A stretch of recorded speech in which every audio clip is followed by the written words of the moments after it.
പ്രിയമുള്ളവരെ, വചനജ്വാല 1767 ദിനത്തിലേക്ക് പ്രവേശിക്കുന്ന ഇന്ന് 2026 ജൂലൈ 3 വെള്ളിയാഴ്ച എല്ലാവർക്കും ഏറ്റവും സുന്ദരമായ ഒരു സുപ്രഭാതം ആശംസിക്കുന്നു.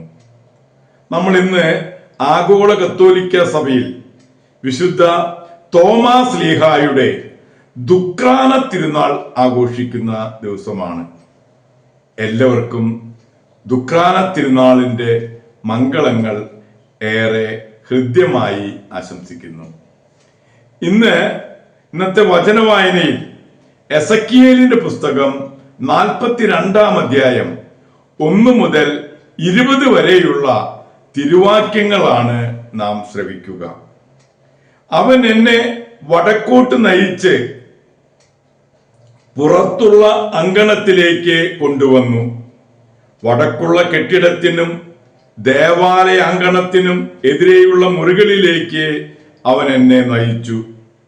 വടക്ക് വശത്തുള്ള കെട്ടിടത്തിന്റെ നീളം 100 മുഴവും വീതി 50 മുഴവും ആയിരുന്നു.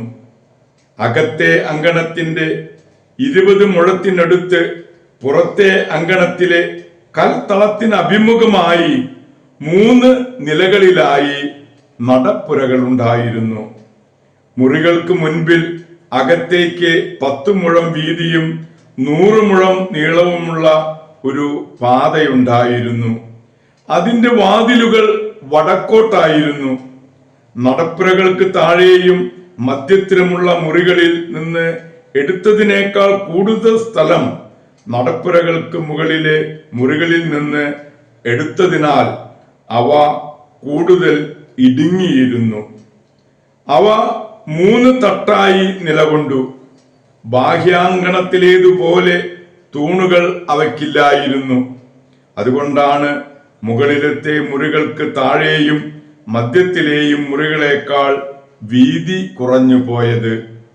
മുറികൾക്ക് സമാന്തരമായി എതിരെയുള്ള ബാഹ്യാങ്കണത്തിന് നേരെ 50 മുഴം നീളത്തിൽ ഒരു ഭിത്തി ഉണ്ടായിരുന്നു.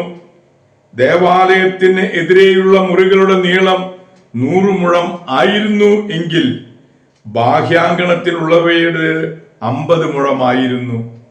ബാഹ്യാങ്കണത്തിൽ നിന്ന് പ്രവേശിക്കുമ്പോൾ കിഴക്ക് വശത്തായി ഈ മുറികൾക്ക് താഴെ കവാടമുണ്ടായിരുന്നു.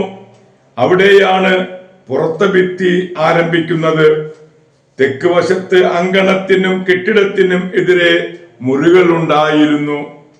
മുറികൾക്ക് മുൻപിൽ വഴി ഉണ്ടായിരുന്നു. നീളം, വീതി, ബഹിർഗമന മാർഗങ്ങൾ, വാതിലുകൾ, മറ്റ് സംവിധാനങ്ങൾ എന്നിവയിൽ വടക്കേ വശത്തെ മുറികൾ പോലെ തന്നെ ഈ മുറികളും. തെക്കേ മുറികളുടെ താഴെ കിഴക്ക് വശത്ത് വഴിയിലേക്ക് കടക്കുന്നിടത്ത് ഒരു കവാടമുണ്ടായിരുന്നു. അവയ്ക്കെതിരെയായിരുന്നു നടുഭിത്തി. അവൻ എന്നോട് പറഞ്ഞു, അങ്കണത്തിനെതിരെ വടക്കും തെക്കുമുള്ള മുറികൾ വിശുദ്ധങ്ങളാണ്. കർത്താവിന് ശുശ്രൂഷ ചെയ്യുന്ന പുരോഹിതന്മാർ അവിടെ വെച്ചാണ് ഏറ്റവും വിശുദ്ധമായ ബലിവസ്തുക്കൾ ഭക്ഷിക്കുക. ധാന്യബലിക്കും പരിഹാര ബലിക്കും പ്രായശ്ചിത്ത ബലിക്കും വേണ്ട വിശുദ്ധ വസ്തുക്കൾ അവിടെയാണ് അവർ സൂക്ഷിക്കുക. എന്തെന്നാൽ ആ സ്ഥലം വിശുദ്ധമാണ്. പുരോഹിതന്മാർ വിശുദ്ധ സ്ഥലത്ത് പ്രവേശിച്ചാൽ പിന്നെ ശുശ്രൂഷയ്ക്ക് ഉപയോഗിക്കുന്ന വസ്ത്രങ്ങൾ അവിടെ മാറ്റിവെച്ചിട്ട് പുറത്തെ അങ്കണത്തിലേക്ക് പോകാവൂ. എന്തെന്നാൽ അവ വിശുദ്ധങ്ങളാണ്. വേറെ വസ്ത്രങ്ങൾ ധരിച്ചിട്ട് അവർ ജനത്തിന് വേണ്ടി നിശ്ചയിച്ചിരിക്കുന്ന സ്ഥലത്തേക്ക് പോകാവൂ. ദേവാലയത്തിന്റെ ഉൾഭാഗം അളന്നു കഴിഞ്ഞപ്പോൾ അവൻ കിഴക്കേ വാതിലിലൂടെ പുറത്തേക്ക് എന്നെ നയിച്ചിട്ട് ചുറ്റുമുള്ള സ്ഥലം അളന്നു. അവൻ അളവ് ദണ്ടുകൊണ്ട് കിഴക്കുഭാഗം അളന്നു, 500 മുഴം. അവൻ തിരിഞ്ഞ് വടക്ക് ഭാഗം അളന്നു, അതും 500 മുഴം. പിന്നെ അവൻ തെക്കുഭാഗം അളന്നു, അതും 500 മുഴം. അവൻ തിരിഞ്ഞ് പടിഞ്ഞാറ് ഭാഗം അളന്നു, അതും 500 മുഴം. 4 വശവും അവൻ അളന്നു, ഓരോ വശത്തും 500 മുഴം നീളത്തിൽ. അതിനു ചുറ്റും മതിലുണ്ടായിരുന്നു. അത് വിശുദ്ധ സ്ഥലത്തെ വിശുദ്ധ സ്ഥലമല്ലാത്ത സ്ഥലത്ത് നിന്ന് വേർതിരിച്ചു. ദൈവത്തിന്റെ തിരുവചനമാണ് നാം ശ്രവിച്ചത്.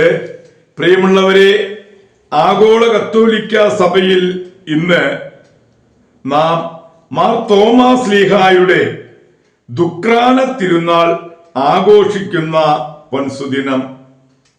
മറ്റം സെന്റ് തോമസ് ഫൊറോനപ്പള്ളിയിൽ ഇടവക മധ്യസ്ഥനായ വിശുദ്ധ തോമാസ് ശ്ലീഹായുടെ തിരുനാൾ ഞങ്ങൾ ഭക്ത്യാദരപൂർവം ആഘോഷിക്കുന്നു.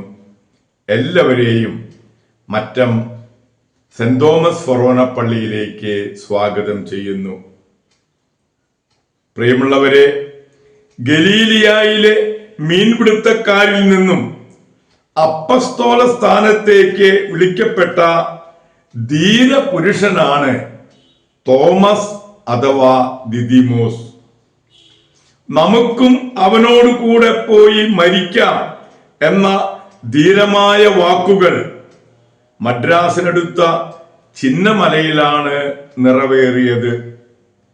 യേശുവിന്റെ ഉത്ഥാനശേഷം യേശു പ്രത്യക്ഷപ്പെട്ടപ്പോൾ തോമാസിനെ കാണാൻ സാധിക്കാത്തതുകൊണ്ട് അവനെ കണ്ടാൽ മാത്രമേ ഞാൻ വിശ്വസിക്കൂ എന്ന് പറയുകയും നേരിൽ കണ്ടപ്പോൾ എന്റെ കർത്താവേ, എന്റെ ദൈവമേ എന്ന് പറഞ്ഞ് പൂർണ്ണമായി സമർപ്പിക്കുകയും പല സ്ഥലങ്ങളിലും സുവിശേഷം പ്രസംഗിക്കുകയും 52 നവംബർ 21 കൊടുങ്ങല്ലൂർ വരികയും പാലയൂർ, പാറൂർ, കോക്കമംഗലം, കൊല്ലം, നിരണം, ചായൽ എന്നീ 7 സ്ഥലങ്ങളിൽ കുരിശു സ്ഥാപിച്ച ശേഷം 72 ജൂലൈ 3 ചിന്നമലയിൽ ഒരു എംഭ്രാന്തിരിയുടെ കുത്തേറ്റ് അദ്ദേഹം